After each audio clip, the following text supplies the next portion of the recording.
Hi, welcome to Make It Monday. I'm Jim with Amy Sews, and today is kind of a continuation of a Make It Monday we did a while back that we took decorative threads, put them in our serger, and made cording so that you could use for an insertion, let's say in a sweatshirt, hoodie, whatever. And I thought I'd show you another method of what you could do with this is a closure for a garment. Let's say, for example, if you're working with, let's say, a Sherpa fabric or a boucle, uh, linen, a wool, any type of fabric that may not take a traditional sewing machine made buttonhole well, where it does all the little zigzag stitching and then you have to slice into it. Or if you're working in with a button that's a rather large or toggle type, how you can make a really simple, easy closure with your own custom made cording. So I'm going to take you to the overhead and show you what I mean. So there I have my cording ready to go. And a very simple method would be if you would take, let's say, your button, and I would go probably 3 times the width of it so that I have enough that I can fasten it to my garment and still allow the button to pass through it like that. So I would then cut off about this much. And what I would do is I would go take it to my fabric, and let's say this is my fabric I'm working with here, and I would then have to go and sew it in place. Now, as you can see, as soon as I let go, it's going to move. So what I like to do is I like to take a embroidery stabilizer, and this is Fabrisolve by Selkie, and it's sticky back. And basically what I do is I create a piece of tape. I just take it, cut a little section of it, peel off the paper backing. Now it's sticky. I can hold this in position and tape it in place. And now I can go to my sewing machine and I can sew it in.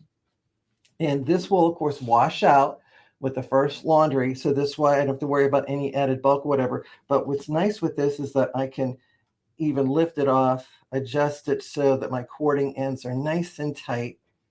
And then I can put it exactly in the position where I want to do my button loop. And then I can go ahead and sew it on the machine. And what I might do for this one to make it a little different is I can take a piece of faux leather or suede, maybe cut a triangle, lay it over top, and then do a reinforced straight stitch around it to sew it in place like I did with this version. And then all I have to do is take my piece of fabric, or the opposing side that has the button in place, and I can then go figure out how far I want to fold over my facing, and there I have it. A nice decorative buttonhole closure that was done using cord that I made myself.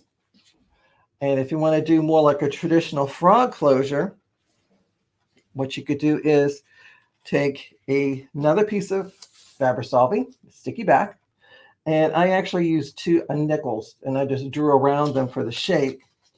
And again, I would peel off the backing. Now, of course, I drew on the fabric side of the Fabrisolve, and I could still see my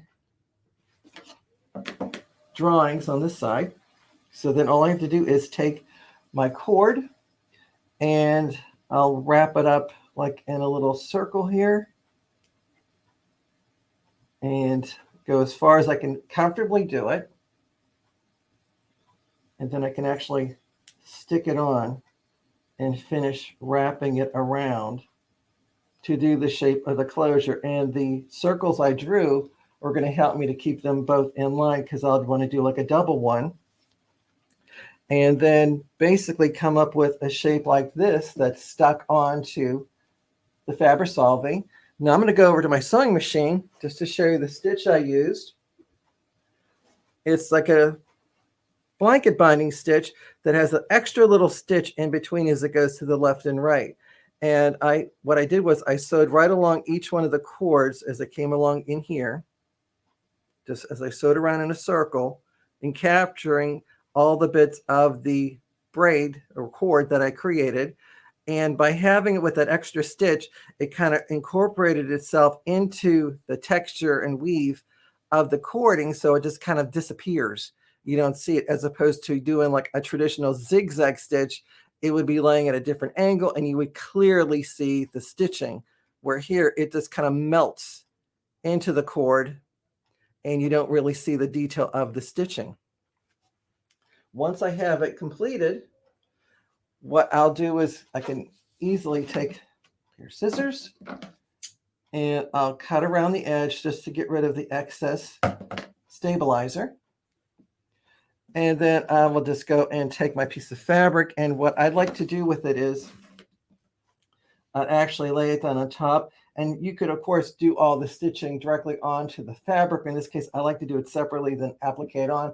I'll use the same stitch, that little blanket binding stitch going around the outer edge, and I kind of like to do it on a single layer of fabric, and this way when I fold it over for the facing, that'll hide the raw edges on the back side and look much cleaner. I can show you what I mean by on this side, where you could see where I have all that stitching in a circle.